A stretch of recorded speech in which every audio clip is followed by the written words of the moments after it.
We have an amazing fight card this Saturday, 3 days, Las Vegas, Gervonta Davis versus Frank Martin, then the co-main, David Benavidez versus Alexander Gvozdyk. Great card, and I'm excited. I'm going to Las Vegas for the fight, so if you see me and want to say what's up, say what's up. I'm going to be there.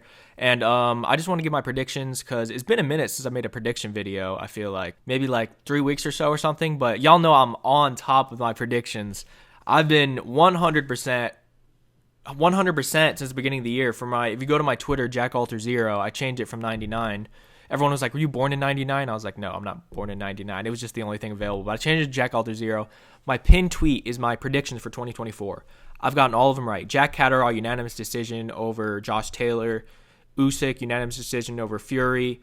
I've been on it. The only one I got wrong was Wilder Zhang, and that was kind of a shot in the dark. I even said, like, I'm not sure that will actually happen. But I've been on top for the predictions, and I feel like I have a very good case of what I'm going to say today. I feel like David Benavidez could get upset, but I feel like Gervonta will beat Frank Martin. And I got so much backstory in this fight because I used to train with Frank Martin, bro. I'm originally from Indiana. I used to train at the same gym with Frank. I knew him a few times. And he even wiped blood off my nose in sparring, bro. I was sparring, and the coach was like, yo, Frank, can you wipe some blood off Jack's nose in sparring? So that's a crazy story. So I met Frank, and I really regret not taking a picture with him. But we were in the gym, so I didn't want to, like, take a picture. But I saw Frank Martin spar, and he was great. He sparred, like, 5 dudes back-to-back. Looked amazing. And another thing I'll say is he hits hard. His power's underrated. When he decides to use it, he can hit hard. So Frank Martin does have underrated power, but regardless of what's happening in the gym, I want to give my thoughts on because that's one thing, you know. The gym is one thing, and that was like 3 years ago. First of all, let's talk about the David Benavidez fight. Alexander Gvozdyk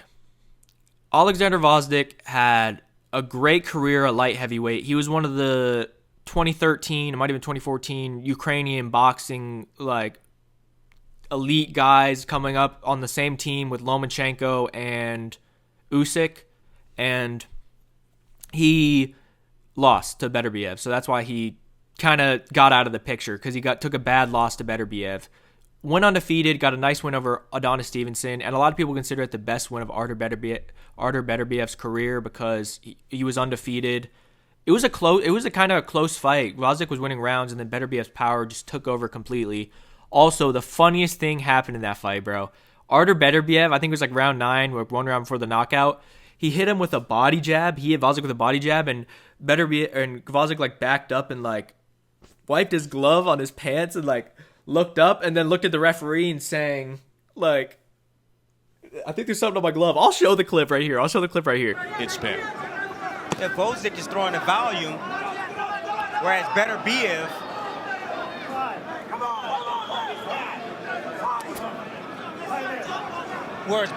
is throwing the more thudding punches. I don't know what that was. I don't understand why he stopped for just a split second.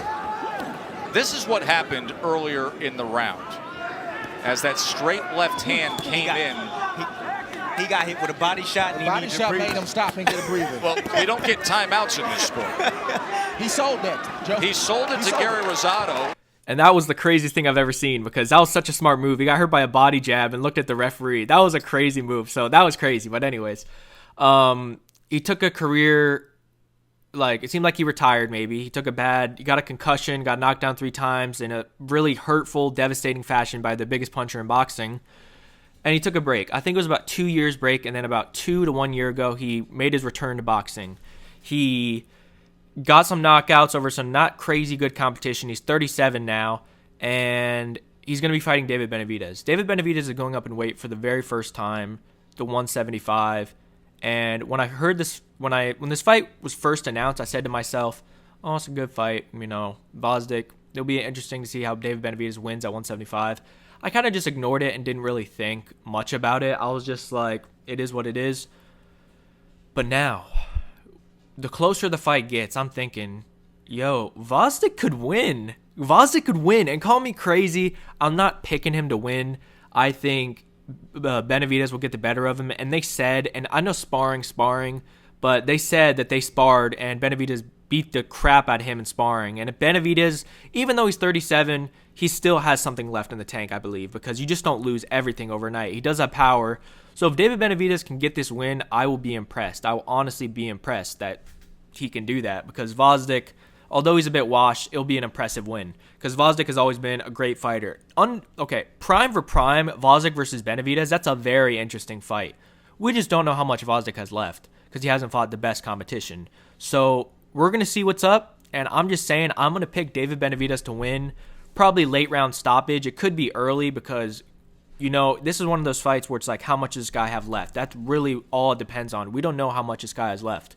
So it really only depends on how much Gvozdyk has left. If the Gvozdyk is like the prime Gvozdyk, bro, this could be a war. And I'm excited, bro, that I'm going to this fight. I'm so excited. But I'm picking David Benavidez to win a late round stoppage. I'm probably going to say rounds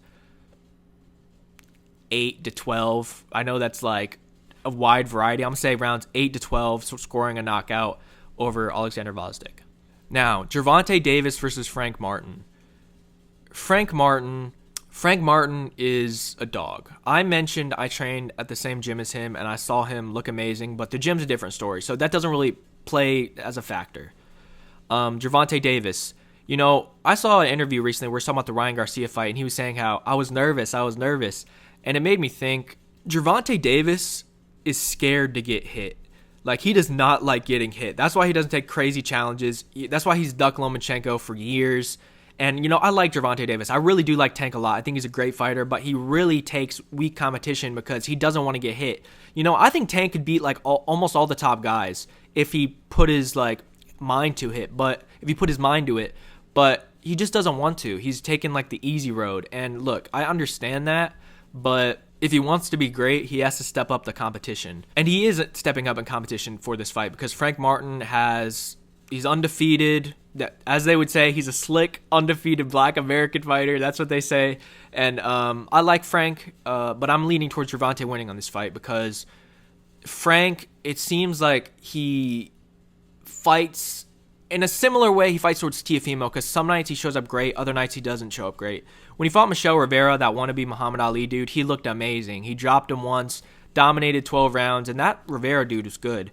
So it was a good performance. And then next fight, he fought a dude who, it was like Hataba, I don't even know his name, but Shakur Stevenson's fighting him next, fighting the guy Frank fought in his next fight, I think. And that was his last fight. That was Frank's last fight.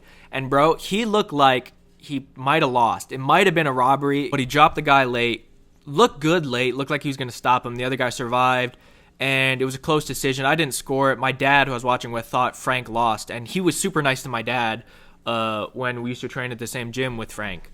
So that was not biased at all. We were rooting for Frank the whole time, but my dad was like, I don't know if he won that. I didn't rewatch it, but it was close. It was close.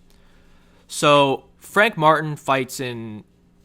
So we don't know what version, how good he really is. And I feel like Gervonta, I was saying how he doesn't fight the best competition. I feel like he took this fight because Frank didn't look that good in his last fight. And I honestly think that's the reason why.